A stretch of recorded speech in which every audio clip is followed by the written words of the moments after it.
Welcome to Crash Course U.S. History. Today, we finally delve into the Civil War, a pivotal conflict that shaped our nation. However, let me clarify what this episode will not cover. We won't be focusing on the battles and military strategies. For that, I recommend Ken Burns' documentaries or books like 1,000 Authors, particularly the works of James McPherson and Shelby Foote. Additionally, we won't be heavily critiquing or glorifying Abraham Lincoln, even though we have several references to him, as we've learned that boosts viewership. Some narratives portray the Civil War as a strategic duel between Lincoln and his clever rival Lincoln, but it's essential to remember that many others played significant roles. We will, however, quote Lincoln frequently, as his words earned Tony Kushner an Academy Award nomination. Furthermore, we won't suggest that the Civil War was secretly about anything other than slavery, a notion that belongs to the early 20th century. Lastly, humor will be minimal today, given the grim reality of 700,000 lives lost. Some argue the number is closer to 680,000, depending on how you count, but recent estimates range from 680,000 to 800,000 casualties, making it deadlier for Americans than the American Revolution, World War I, World War II, and Vietnam combined. Now, let's explore some fundamental facts about the American Civil War, which took place from 1861 to 1865 during Abraham Lincoln's presidency. In 1861, the Union, often referred to as the North, clashed with the Confederate States of America, known as the South. While people sometimes refer to the Union as the blue and the Confederates as the gray, the reality is that the uniforms varied widely in color, and after all the dirt and blood, they often appeared brown. Let's delve into the thought bubble. This map reveals that not all states that practiced slavery were part of the Confederacy. The border states, Kentucky, Missouri, Delaware, and Maryland, permitted slavery yet remained within the United States. These states were vital to the Union's efforts. Maryland was situated just north of the capital, Washington, D.C. Kentucky controlled the crucial Ohio River. Missouri served as the gateway to the West. And while Delaware's significance was minimal, it still played a role. This information shouldn't spark much debate unless you're from Delaware. However, the reasons behind the war tell a different tale. The Civil War fundamentally revolved around slavery. Esteemed historians, such as David Goldfield, affirm that both Northerners and Southerners acknowledged slavery as the primary catalyst for the conflict. Furthermore, in his second inaugural address, Lincoln stated, "1/8 of the whole population were colored slaves, not distributed generally over the Union, but localized in the southern part of it. These slaves constituted a peculiar and powerful interest. All knew that this interest was, somehow, the cause of the war." Despite this, many comments suggest the war was about agriculture versus industry or states' rights against federal overreach. If that were the case, the Civil War should have erupted during the nullification crisis of the 1830s, when Andrew Jackson asserted that South Carolina could not nullify a federal tariff. Why didn't that lead to a civil war? The Confederate government enacted the first conscription act in U.S. history, imposed national taxes, established a national currency, and maintained a bureaucracy of around 70,000. Larger than the federal government in Washington, D.C. Thank you, Thought Bubble. Initially, Lincoln sought to minimize the slavery issue, framing the conflict solely as a struggle to preserve the Union. The conflict was deeply intertwined with religious beliefs for both factions. As David Goldfield noted, the Northerners aimed to uphold revolutionary ideals, believing they were fulfilling God's vision to spread democracy and Christianity across an expansive continent and beyond. Conversely, Southerners viewed the war as an opportunity to establish a nation that adhered more closely to divine principles than the one they had departed from. However, it's crucial to recognize that many ordinary soldiers had more mundane motivations for enlisting, as illustrated in Stephen Crane's The Red Badge of Courage. Goldfield recounts the tale of an Alabamian who only joined the fight after receiving a dress from his girlfriend, who insisted he wear it if he was unwilling to battle. For Northerners, the intertwining of union, faith, and the abolition of slavery created a compelling justification for their cause. This sentiment is beautifully captured in Julia Ward Howe's lyrics from what would become the battle hymn of the Republic. As he died to make men holy, let us die to make men free. Spoiler alert, the Union emerged victorious, which is not surprising given their significant advantages.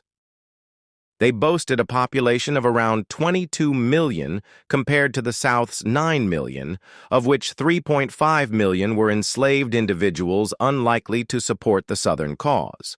Additionally, the North produced over 90% of America's goods, with its factories generating 17 times more textiles, 30 times more footwear, 13 times more iron, and 32 times more firearms than the South.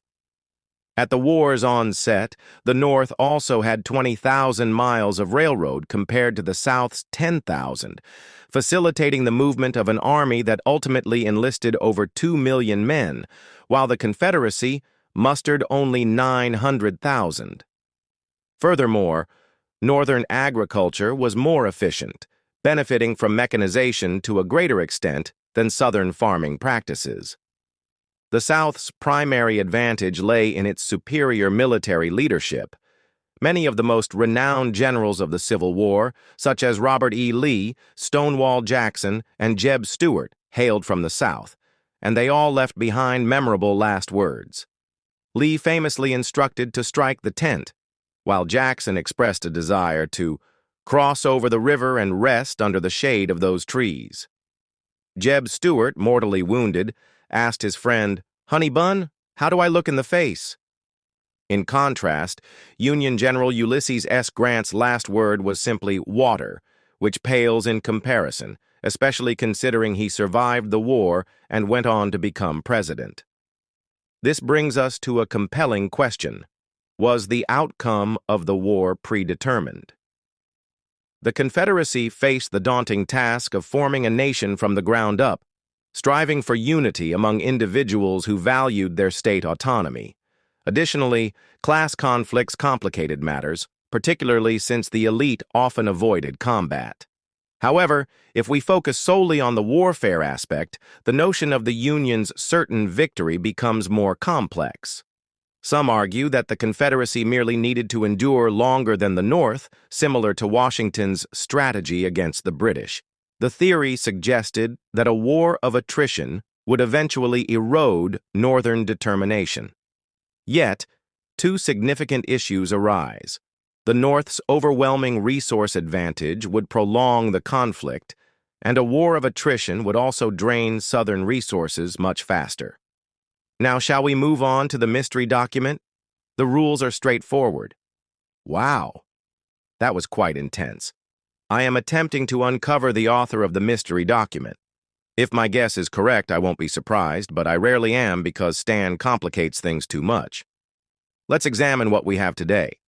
My initial strategy was to deploy the maximum number of troops possible against the enemy's armed forces, ensuring they couldn't utilize the same strength in different seasons. Additionally, I aimed to relentlessly attack the enemy and their resources until they were left with no choice but to surrender. While this attrition strategy is associated with the Confederates, Stan is frustrating. The focus on the enemy and their resources aligns more with Union tactics, particularly the emphasis on preventing the enemy from leveraging their forces across seasons. This leads me to conclude that the author is likely a Union general, specifically Ulysses S. Grant. However, I was mistaken. Grant distinguished himself from earlier Union generals by accepting significant casualties to achieve his objective of exhausting the South. This approach earned him the label of a butcher, as he endured staggering losses, including 52,000 casualties, 41% of his army, during the battles of the Wilderness and Cold Harbor. Yet it was his relentless resolve not just to defeat, but to obliterate his adversary that established Grant as one of the first truly modern generals and the most effective leader the Union had.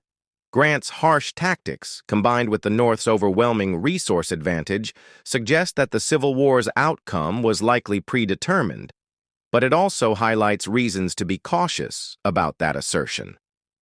Notably, it took 3 years for the Union to fully embrace Grant's strategy, and between 1861 and 1864, there was a real possibility that Southern victories could have compelled the Union to capitulate. In the initial 2 years, the Union faced numerous defeats, primarily due to poor leadership, which significantly dampened the nation's resolve to continue fighting. While some claim that the North was more motivated to wage war due to their moral stance against slavery and belief in divine support, this perspective is not without its complications. For many soldiers in the Federal Army, the cause of abolishing slavery held little appeal, particularly for impoverished recruits who feared competition for jobs from newly freed slaves.